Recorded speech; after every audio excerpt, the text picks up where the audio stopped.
सोचिए, आपने सालों मेहनत की, दिन रात पढ़ाई की, लेकिन जब परीक्षा देने पहुंचे तो पता चला कि पेपर तो पहले ही लीक हो चुका है। ऐसे मामलों ने लाखों युवाओं के सपनों को चोट पहुंचाई है।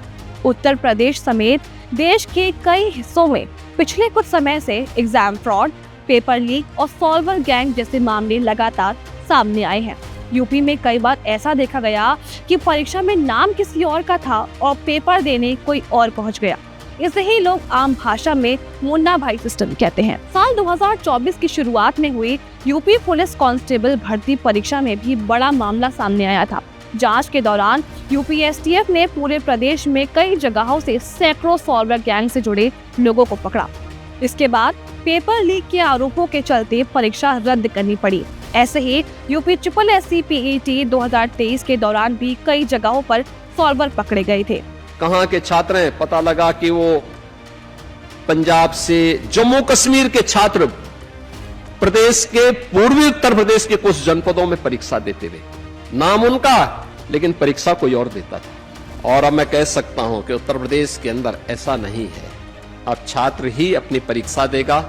मुख्यमंत्री योगी ने कहा है कि अब जिसका नाम होगा तो वही परीक्षा देगा। इसके लिए अब पहचान की जांच, सख्त निगरानी और नए नियमों पर जोर दिया जा रहा है।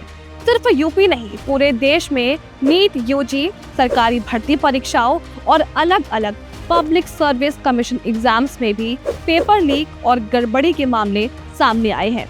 इन मामलों पर रोक लगाते हुए केंद्र सरकार ने public examination prevention of unfair means act 2024 बनाया, जो 21 जून 2024 से लागू हुआ। इस कानून का मकसद है कि परीक्षा में चीटिंग, पेपर लीक और अनफेयर प्रैक्टिसेस पर सख्त कार्रवाई हो। ये कानून UPSC, SSC, railway, NEET, JEE जैसी बड़ी परीक्षाओं पर लागू होता है। वहीं उत्तर प्रदेश में नकल रोकने की कोशिश कोई नई बात नहीं है। साल 1992 में तत्कालीन मुख्यमंत्री कल्याण सिंह की सरकार के समय एक बहुत सख्त नकल विरोधी कानून लाया था। उस समय नकल करते पकड़े जाने पर जेल तक का प्रावधान था, लेकिन 1993 में मुलायम सिंह यादव की सरकार आने के बाद ये कानून हटा दिया गया।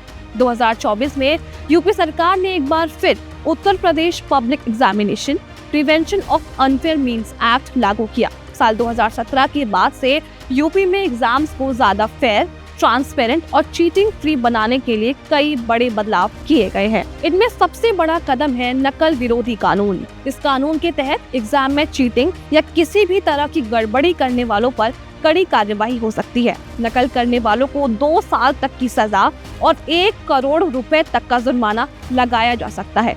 अगर कोई व्यक्ति किसी दूसरे कैंडिडेट की जगह बैठकर एग्जाम देता है तो उस पर 2 लाख रुपए से लेकर 1 करोड़ रुपए तक का जुर्माना लगाया जा सकता है।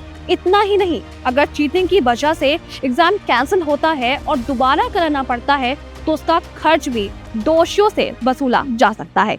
10th और 12th की बोर्ड एग्जाम्स को और ज्यादा सुरक्षित बनाने के लिए उत्तर प्रदेश माध्यमिक शिक्षा परिषद ने 3 लेवल मॉनिटरिंग सिस्टम बनाया है।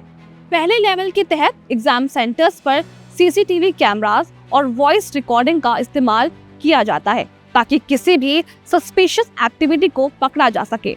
दूसरे लेवल में राज्य स्तर के कंट्रोल रूम से सीधे 75 जिलों के एग्जाम सेंटर्स पर नजर रखी जाती है। साथ ही हर जिले के DIOS यानी डिस्ट्रिक्ट इंस्पेक्टर ऑफ स्कूल्स के ऑफिस में भी कंट्रोल रूम बनाए गए हैं, जहां से ऑफिशियल्स लगातार मॉनिटरिंग करते हैं। तीसरे लेवल में फ्लाइंग स्क्वाड अचानक एग्जाम सेंटर्स पर पहुंचकर चेकिंग करता है। इसके अलावा क्वेश्चन पेपर्स को नॉर्मल रूम्स के बजाय हाई सिक्योरिटी स्ट्रॉन्ग रूम्स में रखा जाता है और सीसीटीवी सर्विलांस की निगरानी में ही छात्रों को बांटा जाता है।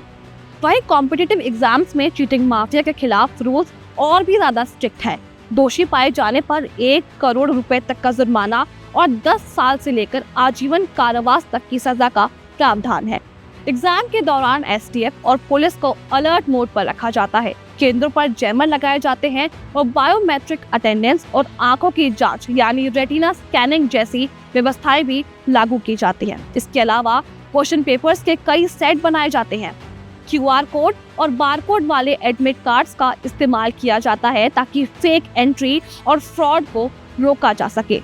इन सभी बदलावों की वजह से एग्जाम सिस्टम पहले के मुकाबले कई ज्यादा सुरक्षित और पारदर्शी हुआ है, क्योंकि आखिर में बात सिर्फ एक नौकरी या एक परीक्षा की नहीं है, बात उस भरोसे की है जो करोड़ों युवा अपनी मेहनत, अपने सपनों और अपने भविष्य के साथ जोड़ते हैं।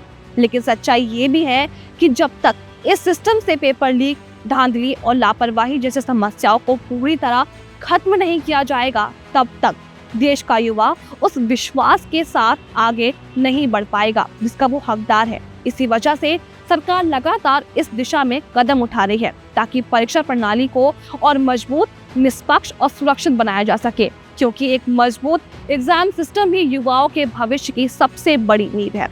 यूपी की ऐसी ही ग्रोथ स्टोरीज को देखने के लिए आप देखते रहिए एबीपी न्यूज। मैं हूँ आपके साथ वैशाली शर्मा।